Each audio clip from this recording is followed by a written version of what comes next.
Nangutana ka, nagkonsulta ka sa mga elected officials, di kay magbuot-buot kag butar na i-impeach si Sara na dili ka na may amo ang gusto. I move to recognize Representative Kaka J. Bagao of the Lone District of Dinagat Island. Honorable Kaka Bagao, Long District of Dinagat Island, is recognized. Thank you, Mr. Speaker. I vote yes to House Resolution 989, including the articles of impeachment against the Vice President. Naniniwala po ako, Mr. Speaker, na sa karapatan ng mga mamamayan na marinig ang katotohanan at ang mga ebidensya laban sa sinumang opisyal ng gobyerno. Naniniwala po ako na lahat tayo ay may karapatang humingi ng rekurso at solusyon laban sa pang-aapi, pandaraya, at pagsisinungaling ng mga opisyal. Naniniwala po ako na bawat isa sa atin, lalo na ang mga opisyal ng Kongreso, ay may obligasyong alamin at itaguyod ang saligang batas at mga demokratikong institusyon. Matagal kong pinaghilayan ang mga akusasyon at ebidensya na prinisinta sa komite ng Kongreso. Hindi ko maaaring talikuran at isang tabi ang mga naganap na paglabag sa ating mga karapatan. Dapat harapin ng Vice Presidente ang mga mabibigat na aligasyon laban sa kanya. Isip Mindanaon nga dugay na nakasinati o kagubot, kapobrehon o kalayo sa kaayuhan, kinahanglan karon ng atong pagbarog alang sa hustisya, kalambuan ug ang atong katungdanan aron panalikdan ang kamatuoran. Daghang salamat. May ko'y nag-comment, no? Na nganong nagpakaamang, the term is amang, nagpakaamang si Gov. Mga dinagat nons, dili na to apilon diri si Gov. Kay ang governor, mao ka na ang magkuha og mga budgets. So, wala pa man mahuman ang term ni BBM, no? And he is really under the party of BBM. Kami tanan. But again, lahi si Gov, lahi ko. Ang governor, dako og obligasyon sa pagbutang og projects diri og mga pondo. Okay? So dili na to hilabtan si Gov kung nagpakahilom ba siya unsa to giingon na nagpakaamang because dili gid po dapat mag-comment or mag-ingon-ini usa ang governor. No? Di wala may nagkataon lang na ako ni tingog ko. Okay? Kaya ayaw ko ninyo ikumpara kang Gov kay dili na to hilabtan si Gov. Kay lahi-lahi man mi. Ang Vice Governor naaraman ko diri. Wa man ko'y pundo dito hulaton. No, but it doesn't mean na kumutingog po si Gov. Huwag natin isali ang Governor diri. Okay, yun lang naman po ang aking pakikiusap.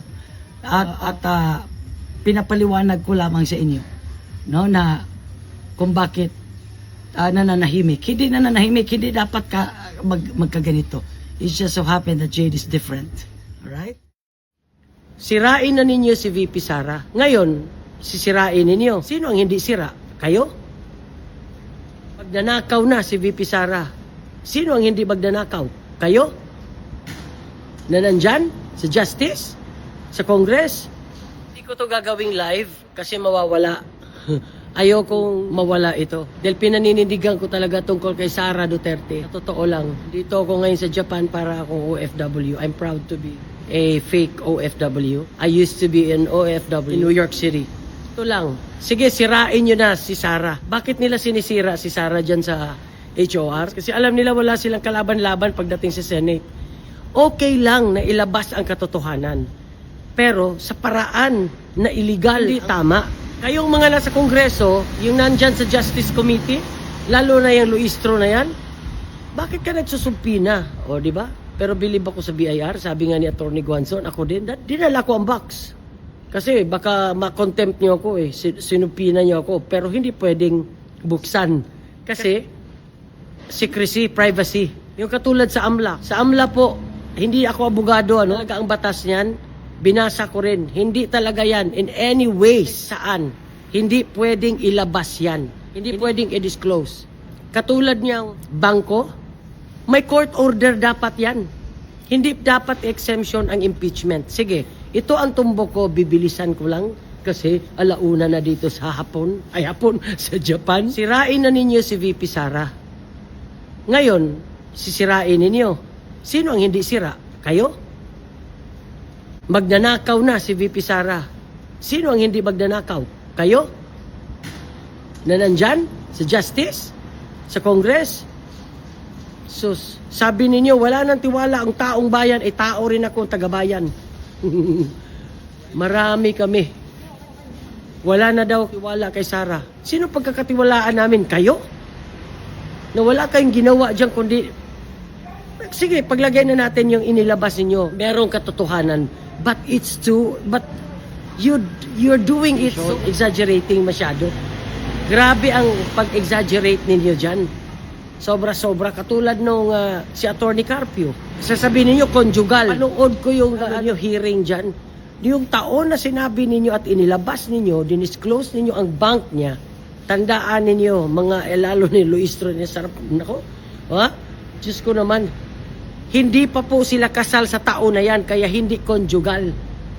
At saka, kapag nag-investigate kayo sa any impeachable officer, kung sino mang ini-impeach nyo, dapat yung taon lang yon na nakaupo siya. Dapat as Secretary of Education, as Vice President. Hindi na yung dati-dati pa na mayor pa siya. Wala na kayo sa ayos eh. Lahat ginawa ninyong paninira dyan sa HOR. Dahil alam ninyo yung kalaban-laban sa Senate. Sa totoo lang. No? Uulitin ko. Kahit anong sira ninyo kay Sara, kami sira para maniwala sa lalong mga sira. Kung magnanakaw man, nahala, bumato kayo kung talagang malinis kayo. Mas kaya ninyo yung mga confidential funds ninyo, yung mga ginagastos dyan sa Congress, manahimik nga kayo. Mananalo pa rin si Sara. Uulitin ko, kakampi niya ang Diyos. Kung ipaglagay natin, sige, gusto niyo sabihin magnanakaw si Sara, lesser evil kumpara sa inyo. At saka nung sinabi ni Luistro, na abogado ako, kaya ko tinago ang asawa ko. Doon pa lang, di ka na pagkakatiwalaan. Sa totoo lang. Nako, kayo dyan, kasuhan kayo niyan. Kasi matagal ang prescription period niyan. Ginagawa ninyo na naglabas kayo, nagsusubpina kayo, naglalabas kayo ng mga sa bangko, etc. Makakasuhan kayo niyan. You will retire in jail. Masarap po mag-retire. May peace of mind. May panahon din kayo. Sa totoo lang. Kung sakaling ma-impeach ninyo si Sara, siya lang ba ang Duterte? Sus, lalong nagkakaroon ng simpatiya ang tao sa ginagawa ninyo kay Sara. Tandaan ninyo yan. Hindi ninyo mapabagsak ang isang Sara Duterte, Duterte's family sa ginawa ninyo kay Tatay Digong. Tatay Digong, walang sinabi na mapatayin ang mga pushers. Mga pulis ang pumatay nun kasi tatakot sila na isumbong sila sa kanilang mga runner. Kaya nga pinaayos niya ang rehab. Maraming na rehab. Pag sumuko, paipagamot. Pag nanglaban, alam na ninyo yan. Sus, Mariosep. Sus, kayo ang mga sira. Kahit anong sira ninyo kay Sara, kayo ang mga sira. Sa totoo lang. Hindi ako mapakali kung hindi ako makakomment. Because ang tagal-tagal na ako hindi nag-comment tungkol sa aking minamahal na Vice President Inday Sara Duterte, 2028 for President. This is ubos na igsuon. Inday Sara, your solid fan. Jade. Alright? So yun lamang po. Mamato. Throw the first stone if your hands are clean.